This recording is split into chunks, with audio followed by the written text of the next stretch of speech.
목마른 자를 찾으신다라는 제목으로 말씀 증거하도록 하겠습니다.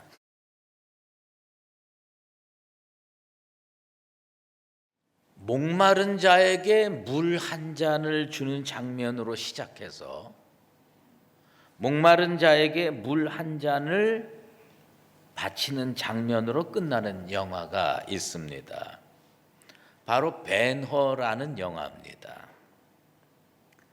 벤허는 로마 총독으로 부임한 사람을 살인 미수라는 누명을 뒤집어 쓰고 노예로 끌려가다가 나사렛 지역을 지나가게 됩니다. 극심한 갈증으로 쓰러졌을 때 목수 청년 예수님을 통해서 물 한 잔을 얻어 마시고 그 타는 목마름을 잠시 해결하는 장면이 나옵니다. 그리고 오랜 시간 후에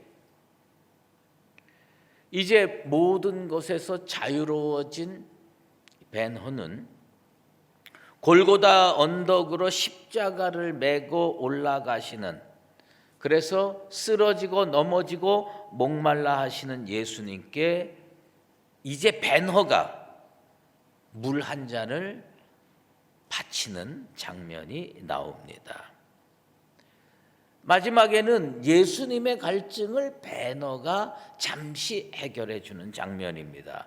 그럼에도 불구하고 예수님이 십자가에 달려 돌아가시자 정작 인생의 목마름을 해결한 사람은 벤허와 그의 가족이었습니다.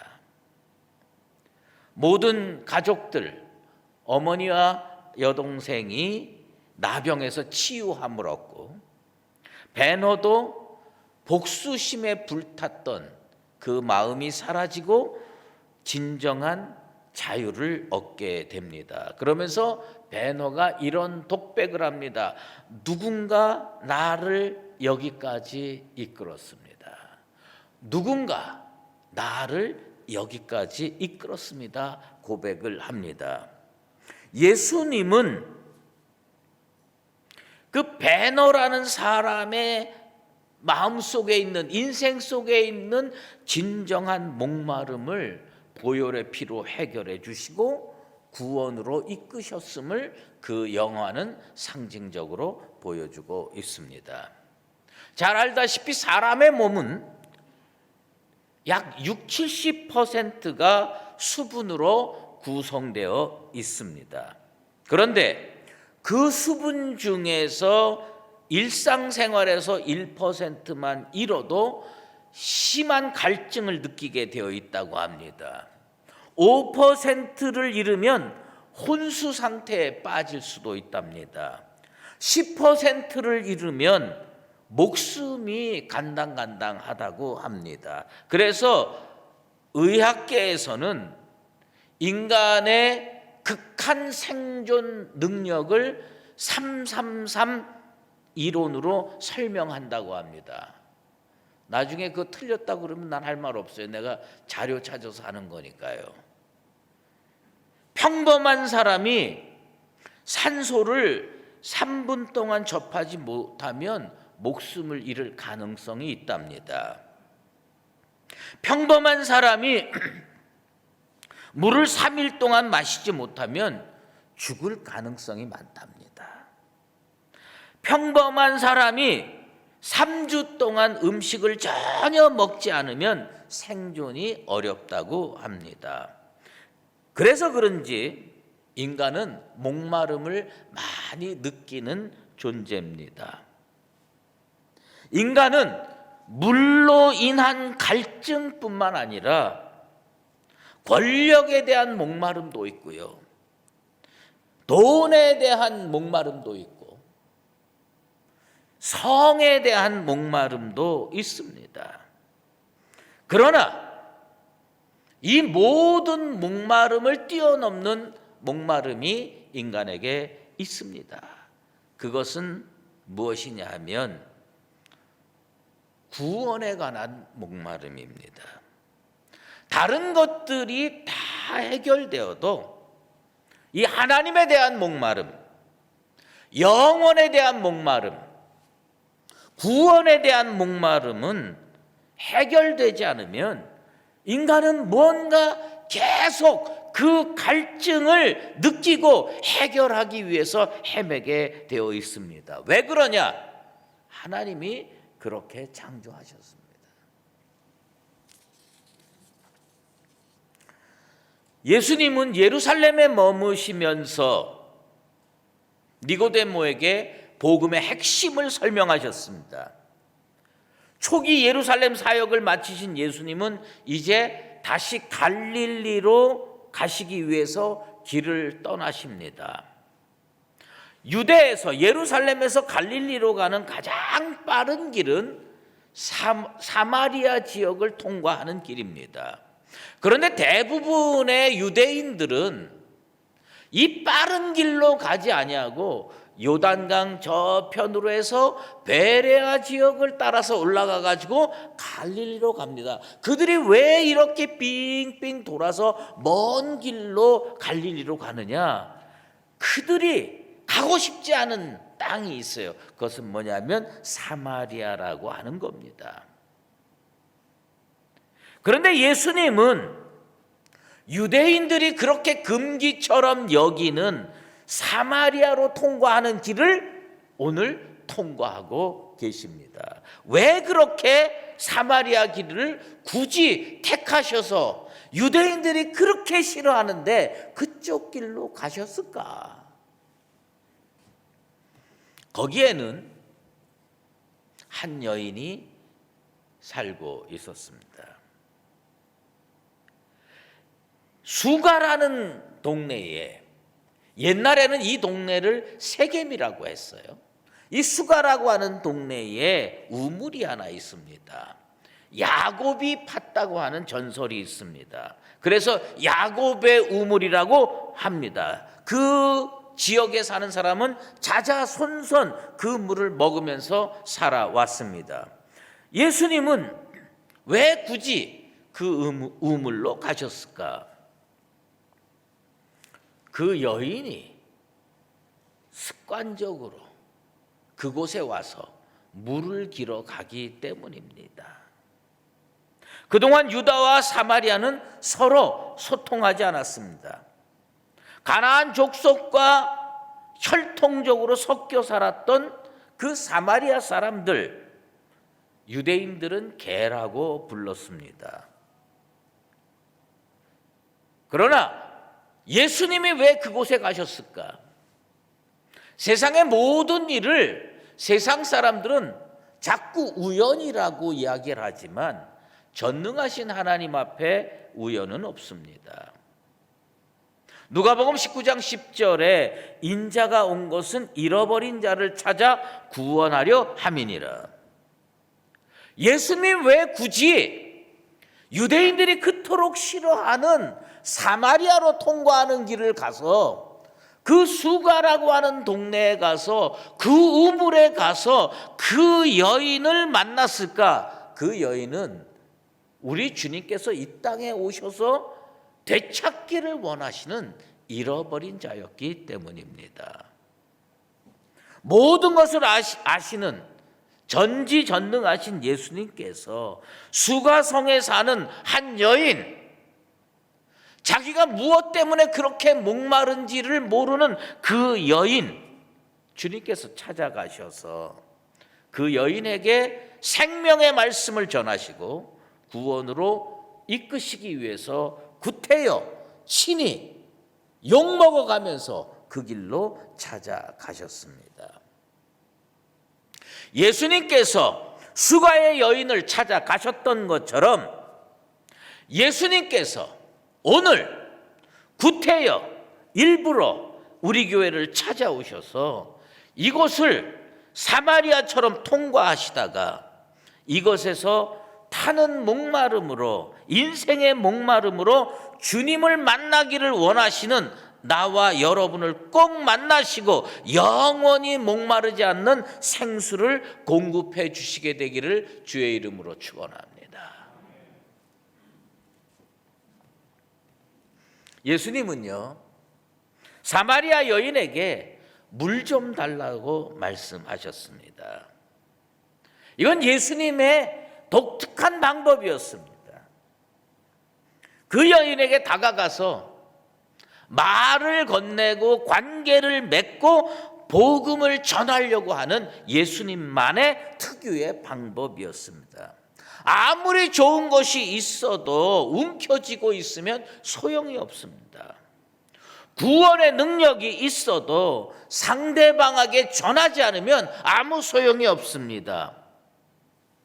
상대방의 마음문을 열어야 됩니다. 그리고 그 좋은 복음을 전해야 됩니다. 우리 주님은 그 좋은 복음을 전하기 위해서 남들이 다 이상하게 바라보는 그 여인에게 다가가서 물을 좀 달라고 요청하셨습니다. 예수님이 먼저 마음문 열고 다가가신 겁니다. 주님은 영원히 목마르지 않는 생수를 가지고 주실 수 있는 분인데 주님이 찾아가신 겁니다. 앨런 허시라고 하는 사람이 잊혀진 교회의 길이라는 책을 썼어요. 근데 그 책의 제목이 묘하잖아요. 잊혀진 교회의 길. 그 사람이 얘기하는 핵심 내용은 이거더라고요. 교회가 원래부터 가야 했던 길을 잊어먹었다는 거예요. 예수 믿는 자들이 예수 믿고 구원 얻은 그 상태에서 꼭 가야 되는 길을 잊어먹었다는 거예요. 기억조차 못한다는 겁니다. 그것이 뭐냐? 예수님처럼 찾아가서 말 거는 겁니다. 오늘날 수많은 성도들이 교회에 나옵니다. 수많은 성도들이 주일마다 예배를 드립니다. 은혜를 받고 갑니다. 그런데 잃어버린 게 있다는 거예요. 잊혀진 교회의 길이 있다는 거예요. 그것이 뭐냐? 세상에 말 거는 겁니다. 코로나 사태 이후로 교회는 대사회적인 자신감을 많이 잃어버렸어요. 그래서 예수님처럼 먼저 마음문 열고 선뜻 세상에 다가가지 못하고 있습니다. 말을 걸지 못하고 있습니다. 예수님께서 수가의 여인에게 물을 좀 달라 말을 걸었던 것처럼 오늘날 교회와 성도는 세상에 다가가서 말 걸기의 능력을 회복해야 된다는 겁니다. 요즘 교회는 세상에 뭘 주지 않으면 다가갈 수 없다고 생각하는 것 같아요. 세상에 교회에서 헌금으로 뭔가를 마련해서 뭔가 먹을 것을 마련하고 돈을 마련해 가지고 세상에다가 뭘 줘야 말을 걸 수 있다고 생각을 하는 겁니다. 예수님이 세상에 말을 건 거는 예수님이 뭘 돈을 옆에다가 꿰차고 가서 이거 주면서 그들에게 다가가서 뭘 복음을 전했습니까? 예수님 아무것도 가지지 않고요 세상에 말을 걸었습니다. 여인에게 말을 걸었습니다. 오늘날 우리가 잃어버린 길, 잊혀진 길, 그 길이 있었는지도 모르는 거 세상에 말 걸기를 잃어버렸습니다. 다시 세상에 말을 걸어야 됩니다. 다시 그에게 가서 세상에 가서 물 좀 달라 얘기할 수 있는 교회와 성도 되기를 주의 이름으로 축원합니다. 이게 교회의 사명이고 이게 성도의 의무입니다. 교회가 세상으로 통하는 길을 열지 않으면 세상은 누구를 통해서 주님 앞에 나올 수 있고 구원을 얻을 수 있겠습니까? 우리가 길을 만들어야 돼요. 우리가 문을 열어야 돼요. 길을 열지 않고 그들이 어떻게 그 길을 알아서 주님 앞에 나올 수 있겠습니까? 앨런 허쉬의 말대로 잊혀진 교회의 길을 예수님을 통해서 다시 배우고 터득하고 세상에 말을 걸 수 있는 우리가 되어야 합니다. 수가의 여인은 5번 결혼했습니다. 주님 말씀이지요.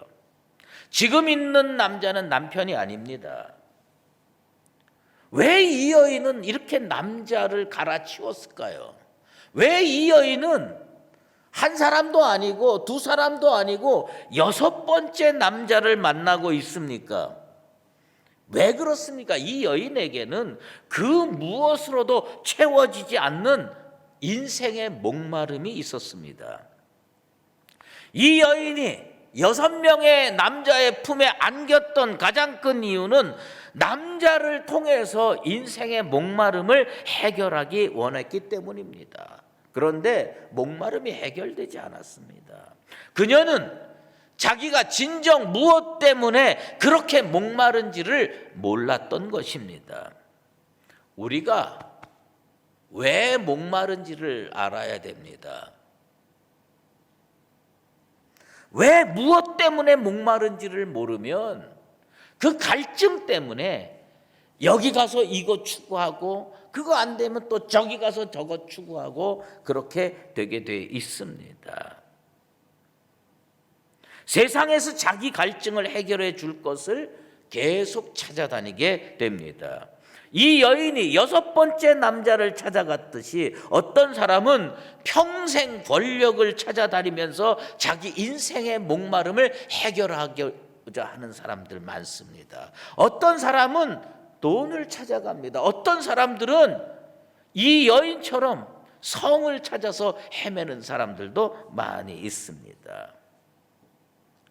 우리는 이 목마름을 어디 와서 해결해야 되느냐?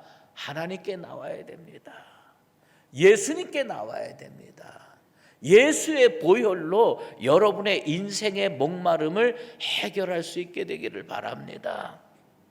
하나님은요, 우리가 어떤 존재인지를 분명히 알고 계십니다.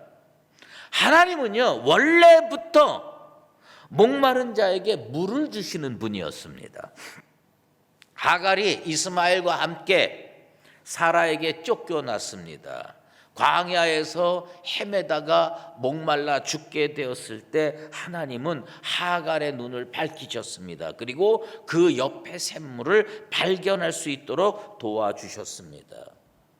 하나님은 이사야 선지자를 통해서 나는 목마른 자에게 물을 준다고 말씀하셨습니다. 이사야 44장 3절에 나는 목마른 자에게 물을 준다고 말씀해 주셨습니다. 그래서 이사야 55장 1절에 오호라 너희 모든 목마른 자들아 물로 나오라. 돈 없는 자도 오라. 너희는 와서 사 먹되 돈 없이 값 없이 와서 포도주와 젖을 사라고 말씀하고 계십니다. 그런데 우리는 구약 시대 사는 게 아니고요, 신약 시대 삽니다. 구약 시대는요, 값없이 나오라고 하나님께서 말씀합니다. 목마른 자들은 나오라고 말씀하십니다. 그런데 우리는 진짜 은혜 속에 사는 건 정말 신약 시대, 예수님 시대에 살고 있는 거예요. 예수님이 친히 수가의 여인을 찾아와 주셨듯이 그 여인의 목마름이 무엇인지를 정확하게 알고 찾아가서 그 여인의 인생의 목마름을 해결해 주셨듯이 오늘 우리 주님은 우리에게 찾아오셔서 우리가 갈증하고 있는 것, 우리가 타는 목마름으로 헤매고 있는 것, 그 모든 것을 예수 그리스도의 보혈로 해결해 주실 겁니다.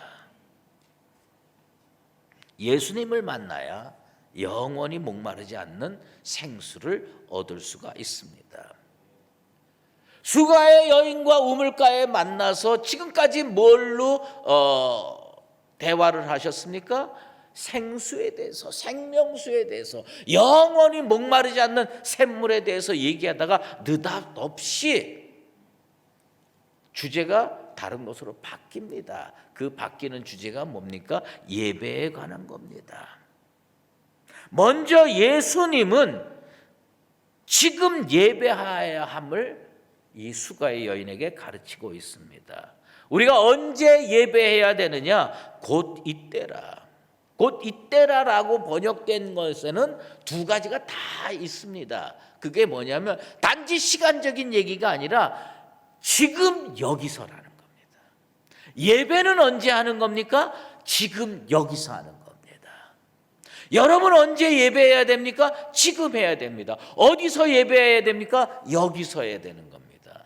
여러분이 가정에 있을 때도 예배해야 되고, 직장에 있을 때도 예배해야 되고, 길을 걸어가면서도 예배해야 되고, 낮에도 예배할 수 있고, 밤에도 예배할 수가 있습니다. 내가 갈증을 느낄 때 지금 여기서 하나님께 예배할 수 있는 나와 여러분 되시기를 바랍니다.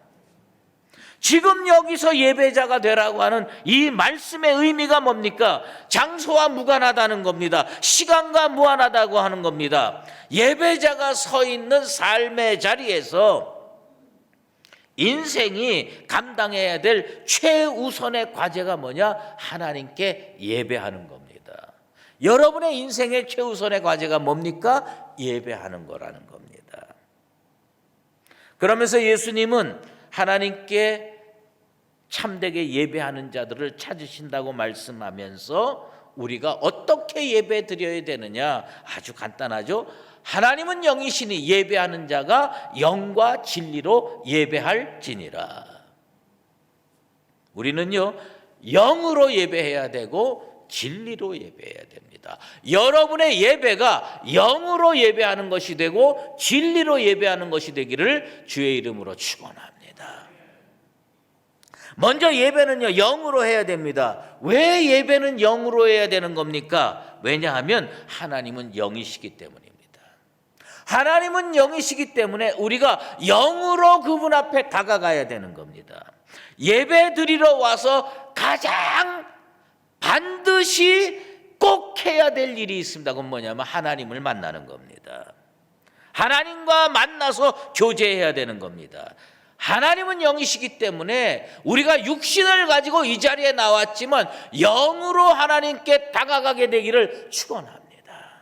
우리의 영으로 하나님께 다가가야 되는 겁니다. 예배 드리러 와서 교회에서 앞에서 양복 입고 설교하는 목사만 보고 가는 사람, 성가대 찬양만 듣고 가는 사람, 그거 다 예배 실패한 겁니다. 그것은 예배의 형식을 경험한 겁니다.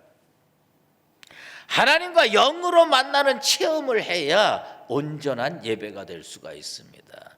여러분이 영으로 하나님 앞에 은혜의 보좌 앞으로 다가가게 되기를 바랍니다. 우리 주님께서는 이곳에 강림하셔서 영으로 교통하시게 될 겁니다. 또한 진리로 예배를 드려야 됩니다. 예배의 중심은요, 말씀입니다. 진리의 말씀이라는 뜻입니다. 하나님의 말씀과 나의 진실이 부딪혀야 됩니다. 예배드리고 하나님께서 자기에게 하신 말씀이 무엇인지를 모르고 돌아가는 사람은 예배 실패자입니다. 헛수고한 겁니다. 불행한 사람입니다.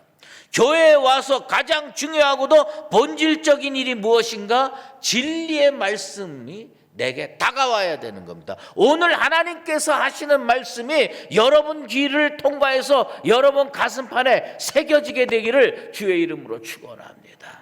말씀이 새겨져야 돼요. 왜 말씀이 새겨져야 됩니까? 진리의 말씀 앞에 나를 비춰볼 수 있기 때문입니다. 말씀과 부딪히면 내가 얼마나 죄인인지를 깨닫게 됐고, 말씀과 부딪히면 그 주님이 말씀을 통해서 사죄의 은총을 베풀어 주시고, 말씀과 부딪히면 우리 주님 앞에서 새 소망이 생기기 때문입니다. 자기 영혼이 진실하게 말씀 앞으로 다가가지 않으면 말씀과 부딪힐 수가 없습니다. 그 말씀이 여러분의 영을 살찌울 수가 없습니다. 아무리 여러 번 예배를 드려도 말씀이 마음속에 다가오지 않으면 여러분들의 그 예배 자세를 근본적으로 바꿔야 됩니다. 말씀이 다가가고 말씀이 두드리고 말씀으로 인하여 변화된 인생 되기를 바랍니다. 어느 교회에서 이건 인터넷에 이렇게 있는 자료에서 얻은 겁니다. 어느 교회에서 영적 체험이 거의 없이 목사 노릇을 하는 성직자가 있었답니다. 그는 항상 기도하고 나름 경건하게 살려고 했지만 형식에 치우치는 삶을 살았습니다. 어느 날 새벽에 교회에서 늘 하던 대로 머리를 숙이고 눈을 감고 무릎을 꿇고 하나님께 기도합니다. 전능하신 아버지 하나님, 내게 말씀하소서. 전능하신 아버지 하나님, 내게 말씀하소서. 하나님을 부르며 기도하며 그 개인이 깊은 예배를 통해 주님께 다가가려고 했을 때 갑자기 하늘에서 음성이 들렸습니다. 하나님께서 그에게 음성으로 다가가신 겁니다. 무슨 일이냐? 난생 처음 하나님의 음성을 들었던 모양입니다. 그런 놀라운 영적 체험을 하고 그 목사는 너무나 깜짝 놀라서 심장마비로 죽었다고 합니다. 이게 단순한 풍자라고 생각합니까? 오늘 이곳에서 영으로 하나님을 만나고 진리로 말씀을 들으시고 괜히 심장마비 걸리지 않게 되길 바랍니다. 여러분, 우리는 영과 진리로 예배를 드려야 됩니다. 이사야 선지자는 사모함 없이 성전에 나오는 자들, 진실한 사랑을 가지고 하나님 앞에 나오는 자들을 향해서 너희가 내 앞에 보이러 오니 이것을 누가 너희에게 요구했느냐? 내 마당말 밟을 뿐이니라 선포하고 있습니다. 교회에 억지로 나와서 의무감으로 예배드리지 마십시오. 이 시대의 흐름과 풍조를 본받아서 예배를 어떻게 하면 안 드릴까? 이렇게 하지 마십시오. 주님은요, 목마른 자들을 찾아가셨습니다. 하나님은 지금도 참되게 예배하는 자들을 찾으십니다. 이렇게 예배하는 자들을 찾으신다고 그랬어요. 이렇게가 뭐예요? 영과 진리로 예배하는 사람입니다. 우리 모두가 목마른 자로 주님 앞에 서게 되길 원합니다. 수가의 여인이 목마른 자로 주님 앞에 섰다가 주님의 은혜로 생수의 체험을 받고 물동이를 버려두고 세상에 나가서 와서 보라 선포하는 구원의 예배자가 됐던 것처럼 우리도 오늘 이 시간 목마른 자로 주님 앞에 나와서 생수를 체험하고 영과 진리로 온전히 예배드려서 우리 주님 앞에 놀라운 은혜를 받고 되돌아가는 나와 여러분 되시기를 예수 그리스도 이름으로 축원합니다. 기도하겠습니다. 하나님 아버지, 우리 주님은 요단강 건너편 베레아로 길을 갈 수도 있지만 굳이 사람들이 싫어하는 사마리아 길을 통과하면서 수가성으로 들어가셨습니다. 거기서 인생의 목마름으로 헤매던 한 여인에게 구원의 말씀을 선포하시고 생수를 허락하시고 놀라운 예배에 대해서 체험케 했습니다. 주님께서 오늘 굳이 이곳에 찾아와 주시게 되길 바랍니다. 사마리아 길을 통과하시듯이 우리 교회를 찾아오셔서 인생의 목마름으로 갈증을 느끼고 타는 목마름으로 주님 앞에 나온 사랑하는 성도들에게 영원히 목마르지 않는 생수를 허락하여 주시옵소서. 그리고 우리 주님께서 우리가 그토록 드리기를 원하는 영과 진리로 예배하는 참된 예배자가 되어서 하나님 앞에 은혜를 체험하고 세상에서 살 힘을 공급받게 하여 주시옵소서. 예수 그리스도의 이름으로 기도드리옵나이다. 이제는 우리 주 예수 그리스도의 은혜와 하나님 아버지의 극진하신 사랑하심과 성령의 인도하시고 교통하심이 목마른 상태로 주 앞에 나와 주께서 주시는 영원히 목마르지 않는 생수를 힘입고 날마다 때마다 있는 자리에서 주께 예배드려 주님으로부터 은혜 받고 살기를 작정하는 사랑하는 수의제일교회 모든 믿음의 권속들과 주님의 몸된 교회 위에 이제로 영원히 함께 계시옵기를 간절히 축원하옵나이다. 아멘.